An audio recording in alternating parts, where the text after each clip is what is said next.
की बात है मित्र, महान कोसल राज्य में रघुवंशी राजा दशरथ का शासन था। महातेजस्वी राजा दशरथ अपनी 3 रानियों के साथ राजधानी अयोध्या में रहते थे। हर सुख था उनके जीवन में, संतान सुख के अतिरिक्त विधाता ने उन्हें संतान सुख से वंचित कर रखा था। इसके लिए उनके राजगुरु आचार्य वशिष्ठ ने पुत्रेष्टि यज्ञ की सलाह दी। पुत्रेष्टि यज्ञ के बाद राजा दशरथ को 4 बेटों का सुख मिला। कौशल्या के राम, कैकेयी के भरत और सुमित्रा के लक्ष्मण तथा शत्रुघ्न हुए। समय बीतने के साथ श्री राम का शौर्य और वीरता चारों ओर प्रसिद्ध हो गई। इतनी प्रसिद्ध कि महर्षि विश्वामित्र ने भी अपने यज्ञ को राक्षसी ताड़का के हाथों से बचाने के लिए राजा दशरथ से श्री राम को ही मांगा।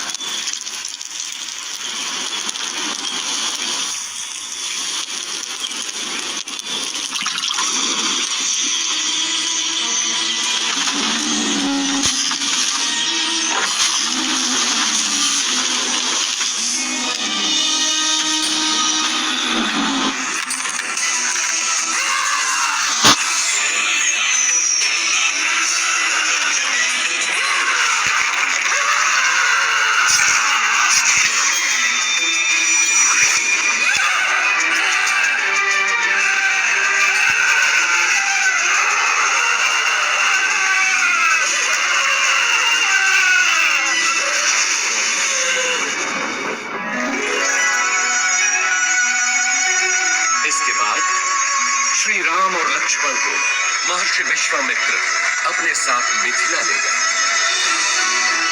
जहां राजा जनक ने अपनी पुत्री सीता के स्वयंवर का आयोजन किया था। स्वयंवर का लक्ष्य था महादेव शिव के विराट धनुष सुनाभ की प्रत्यंचा चढ़ाना। बड़े बड़े महारथी धनुष को हिला भी नहीं पाए।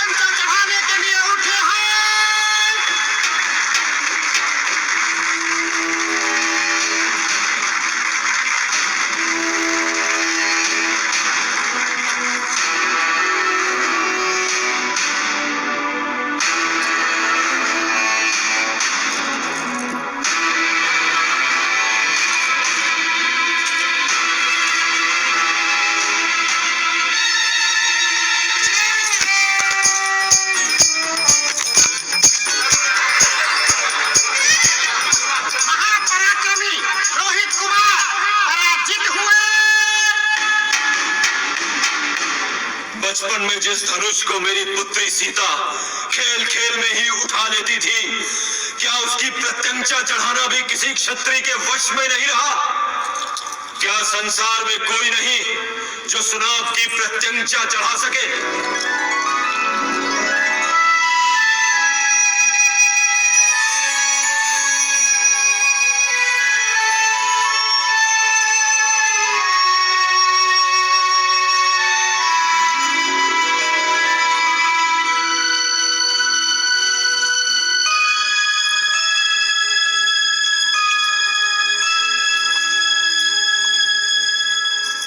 मिथिला नरेश जनक अत्यंत दुख के साथ अपनी पुत्री सीता के स्वयंवर की समाप्ति की घोषणा करता हूं, क्योंकि धरती पर ऐसा कोई पुरुष नहीं जो सीता के योग्य हो। धरती वीर पुरुषों से रिक्त नहीं। जब तक दशरथ पुत्र है तब तक तो नहीं। ताड़का का वध किया है मेरे भैया राम ने।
विवाह के साथ तो जैसे अयोध्या में सौभाग्य की वर्षा ही हो गई।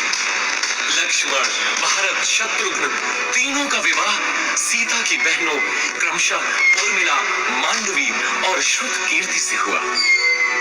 अयोध्या में इतनी प्रसन्नता कभी भी नहीं थी। पूरे नगर में उत्सव था, सब कुछ व्यवस्थित था। प्रजा राम को अयोध्या के होने वाले राजा के रूप में देखने लगी। राजा दशरथ भी वृद्ध हो चले थे। कैकेयी, मैं सोचता हूँ राम को उत्तराधिकारी बनाकर राजकाज से मुक्ति पालूं। अति उत्तम विचार है महाराज। यही उपयुक्त समय भी है कि आप अपना उत्तराधिकारी घोषित करें और राम इसके लिए सबसे योग्य है। लेकिन भरत और शत्रुघ्न तो ननिहाल गए हैं। तो क्या हुआ?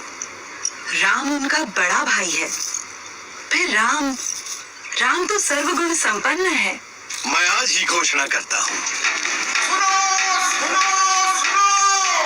समस्त अयोध्या वासियों को ये शुभ समाचार है कि महाराजा धीराज दशरथ ने युवराज राम के राज्याभिषेक का निर्णय लिया है।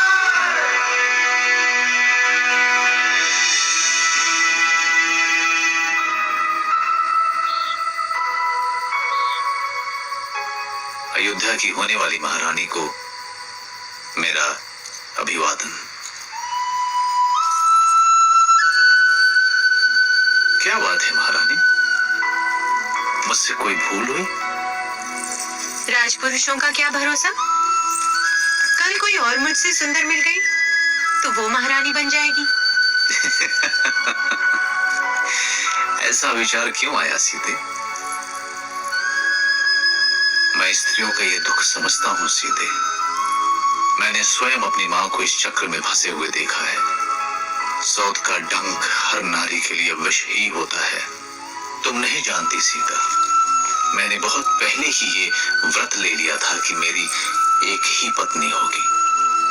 संसार की कोई भी नारी मेरा ये व्रत भंग नहीं कर सकती। मेरे जीवन में एक ही स्त्री है और वो हो तुम।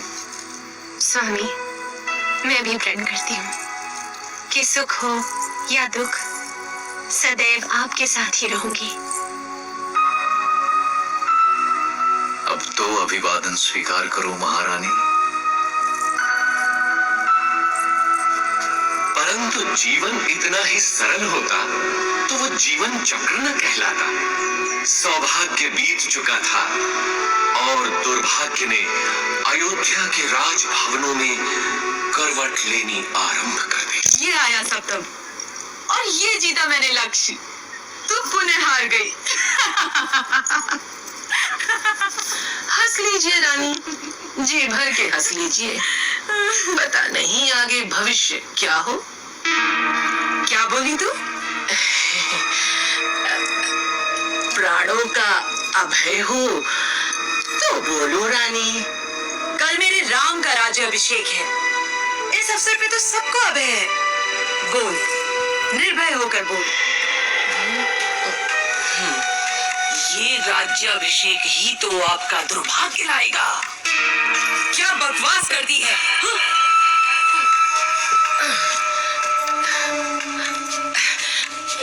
मैं तो सदा आपका भला ही।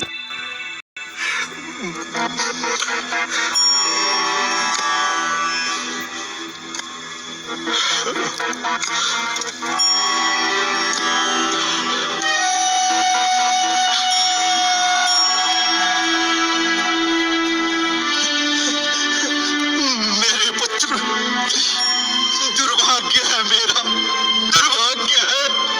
मुझे क्षमा कर दो पुत्र, मुझे क्षमा कर दो। ऐसा मत कहिए पिताजी। 14 वर्ष तो परोक्ष भक्ति ही बीत जाएंगे। आप मुझे वन प्रस्थान की अनुमति दें।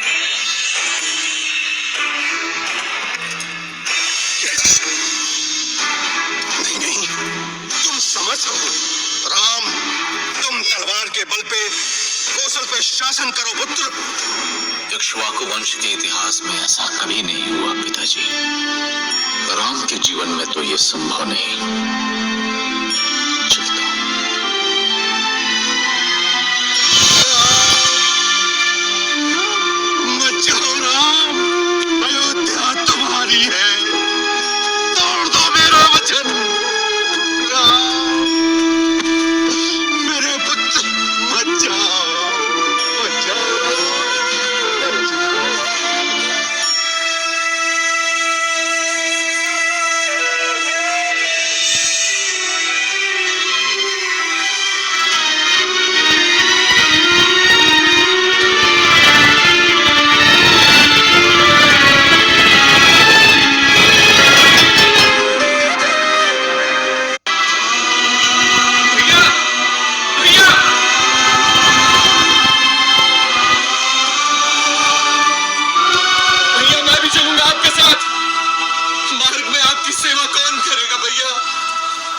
मैं आपकी राह देखूंगी।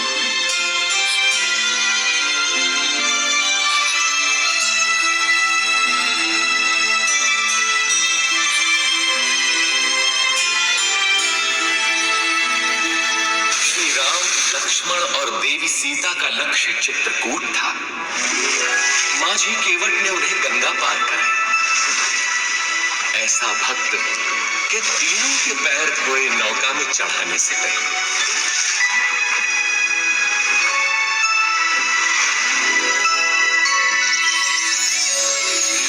चित्रकूट के मनोरम वातावरण में तीनों अयोध्या का दुख भूल गए। लेकिन दुर्भाग्य अभी भी अयोध्या में ही मंडरा रहा था। महाराज दशरथ ने पुत्र वियोग में प्राण त्याग दिए।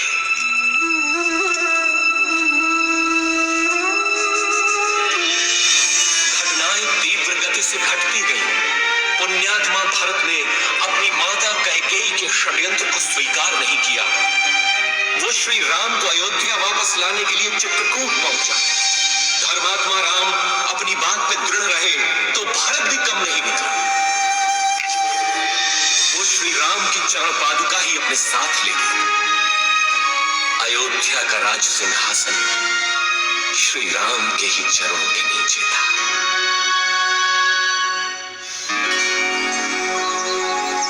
दुष्टों का नाश करते हुए और जनसाधारण को प्रगति का रास्ता दिखाते हुए तीनों 10 वर्षों तक दंडक वन में इधर उधर घूमते रहे।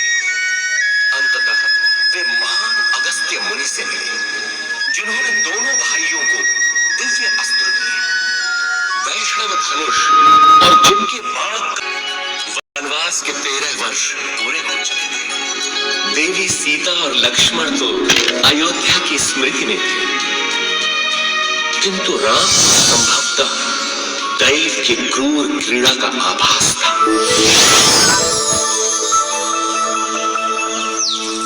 कौन हो तुम रूपवान मनुष्य? और इस घने जंगल में क्या कर रहे हो? मैं दशरथ पुत्र राम हूं देवी, लेकिन तुम? मैं इस वन की रानी हूँ, शूर्पणखा।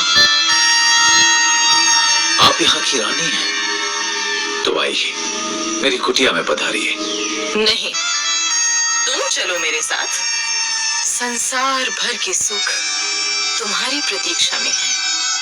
मैं नहीं जा सकता देवी, मैं वचनबद्ध हूँ। तुम जाओ। मेरे जैसी सुंदरी त्रिलोक में नहीं। मेरा प्रणय स्वीकार करो, मैं तुम्हें यहाँ का राजा बना दूंगी। तुम स्त्री हो देवी, मैं तुम्हें हानि नहीं पहुंचाना चाहता। चली जाओ। तू मूर्ख है राम। अब तू मेरा दास बनेगा।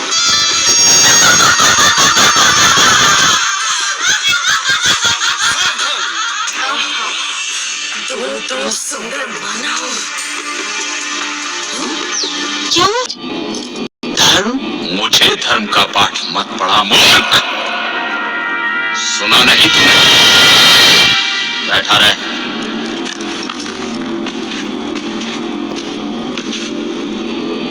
महामहिम राक्षस राज की जय हो। राजपुत्री शूर्पणखा उपस्थित होने की आज्ञा चाहती है।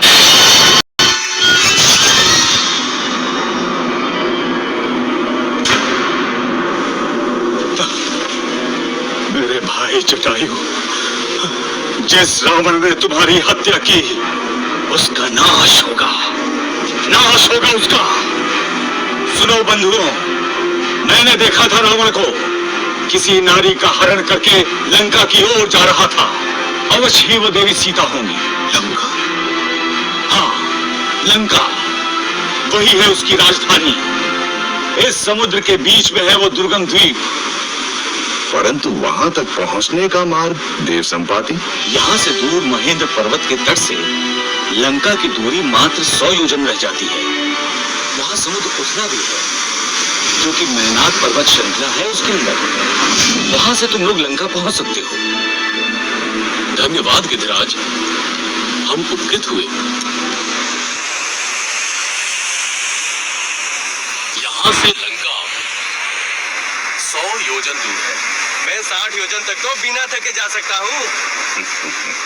बूढ़ा हूँ, फिर भी 80 योजन तो जा ही सकता हूँ।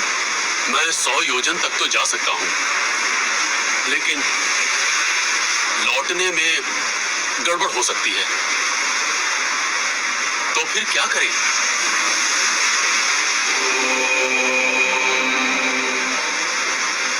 मैं ही जाता हूँ। रुकिए युवराज, आप दल के नेता हैं। मैं जानता हूं कौन जाएगा, लेकिन उसे जगाना होगा। वानर रत्न हनुमान, मौन क्यों बैठे हो? अवश्य ही शक्ति तौल रहे होगे अपनी।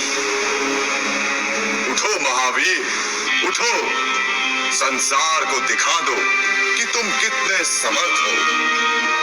महाबली, श्री राम का विश्वास तुम्हारे ही कंधों पर टिका है।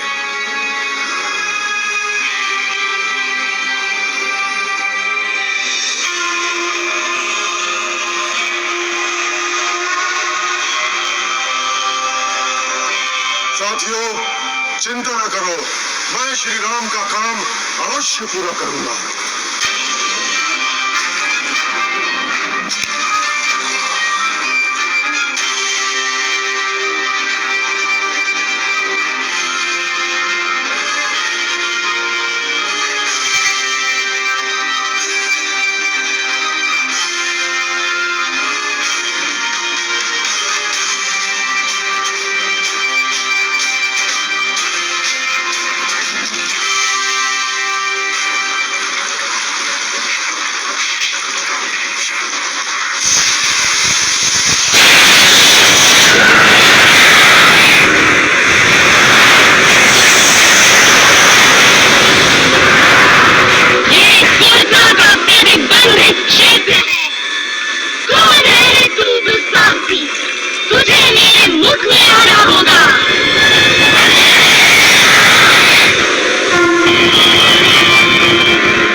हनुमान की ये कला तो अब तक छिपी ही थी। अरे मैं तो इसे बचपन से देख रहा हूँ, इतना चंचल कि सूर्य को फल समझकर खाने उड़ा था।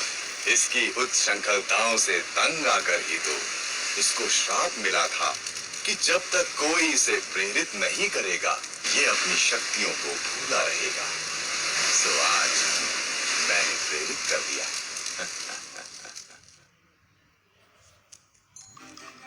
कहाँ होंगी देवी सीता? कहाँ होंगी?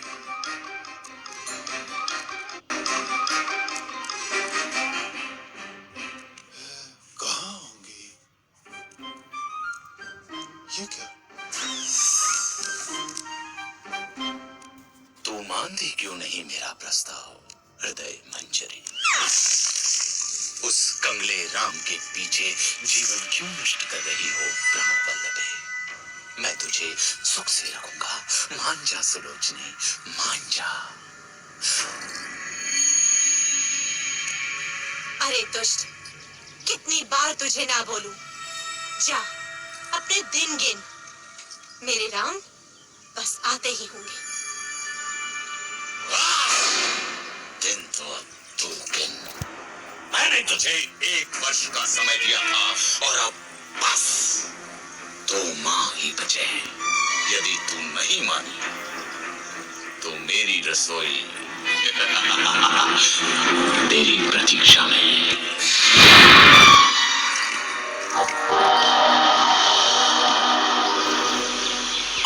यदि ऐसा है माता, तो मैं आपको अपनी पीठ पर बैठाकर यहाँ से ले चलता हूँ।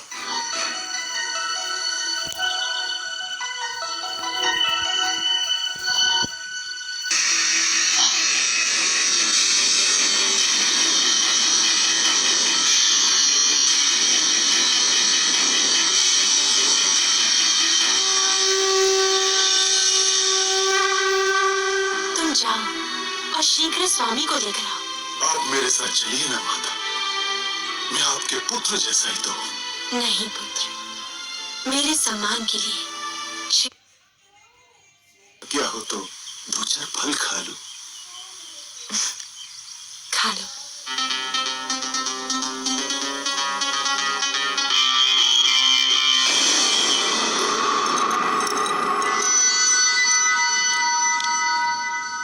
राक्षस राज, एक वानर उत्पात मचा रहा है। उसने अशोक वाटिका ध्वस्त कर दी। जाओ, उस दुष्ट को जीवित लाना मेरे सामने। कौन है रे तू? क्यों आया लंका में? मैं किष्किंधा के राजा सुग्रीव का सचिव हनुमान आपके पास दशरथ पुत्र श्री राम का संदेश लाया हूं। आपने उनकी पत्नी सीता को बलपूर्वक लंका में बंदी बनाकर रखा हुआ है। मेरा निवेदन है कि आप सीता माता को ससम्मान लौटा दें, अन्यथा आपको युद्ध के अनर्थकारी परिणाम भुगतने होंगे। तेरा यह साहस रावण को धमकाता है, लंकाधिपति रावण को धमकाता है। प्रभास, वध कर दो इस तुच्छ वानर का। महाराज, दूत अवध्य होता है, इसके अपराधों का कोई अन्य दंड दे सकते हैं, परंतु प्राणदंड आचार विरुद्ध होगा। वानर को उसकी पूंछ सर्वाधिक प्रिय होती है। इस दुष्ट की पूंछ में आग लगाकर इसे नगर में घुमाओ। कौतुक रहेगा।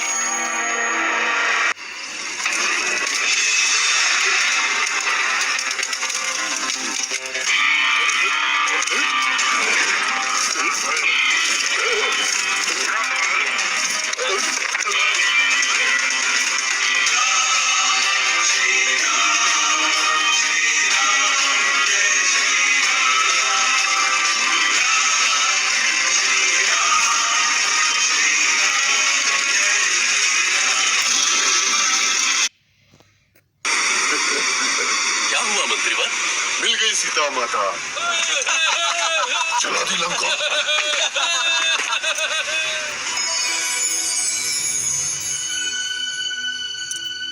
चूड़ामणि,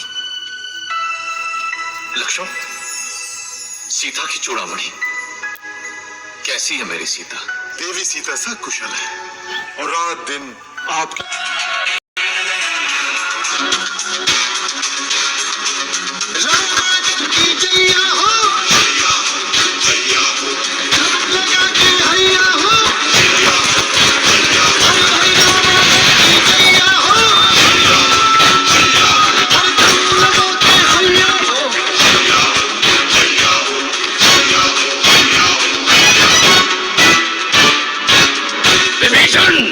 अपने भाई को छोड़कर शत्रु का पक्ष लेता है।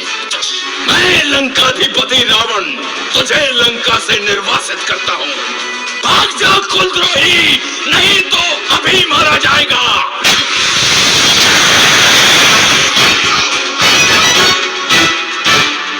रामादल की सांस है जब तक जीती अपना नारा, हमसे लड़कर कौन बचाओ है सागर है हमारा। अपना रावण खैया हो, छुटके पड़ के भैया हो, अरे भाई रामादल की जैया हो, लगा के हैया हो।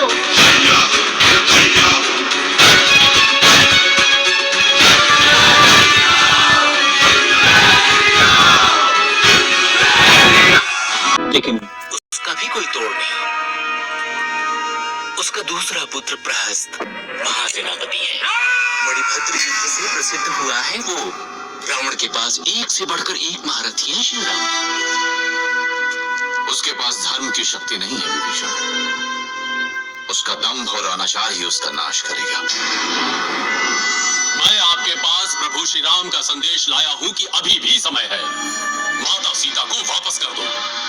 तेरा पिता मेरा मित्र था अंगद, मेरे साथ आजा, तू किष्किंधा का राजा बन सकता है।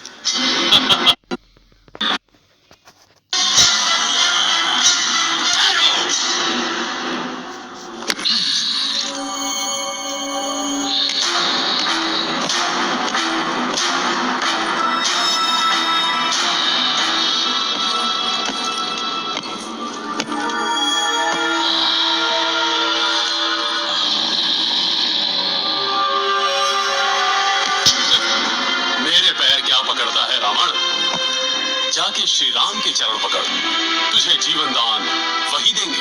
जय श्री राम। जय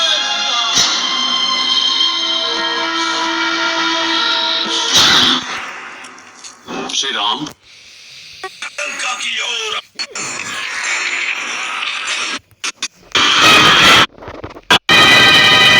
श्री राम, ये प्रहस्त की सेना है।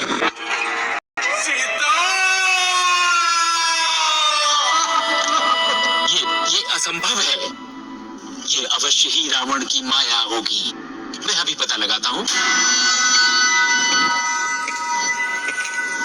मैंने तुम्हें 1 वर्ष का समय दिया था प्रिय। अब केवल 4 दिन शेष है। यही स्मरण कराने आया था। अरे हाँ, ये लो तुम्हारा राम। अब 4 दिन बाद ही आऊंगा सीधे।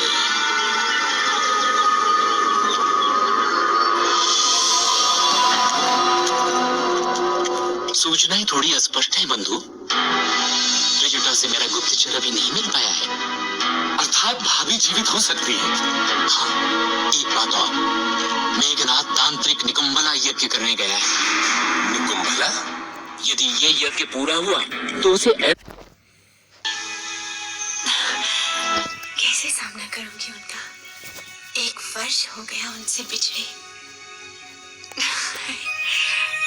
मैं क्या नई बहू जो मुझे इतनी लज्जा रही है? सीते, आंखें खोलो सीते। मैं आ गया, तुम्हारा राम। कहीं ये स्वप्न तो नहीं? नहीं, आंख खोलूंगी तो टूट जाएगा। ये स्वप्न नहीं है सीता, हम विजयी हुए। मुझे क्षमा कर दीजिए भाभी, मैं आपकी रक्षा न कर सका। ऐसा मत बोलो लक्ष्मण, यही नियति थी, तुम्हारा कोई दोष नहीं। चलो अब घर चलते हैं। 14 वर्ष बीत गए।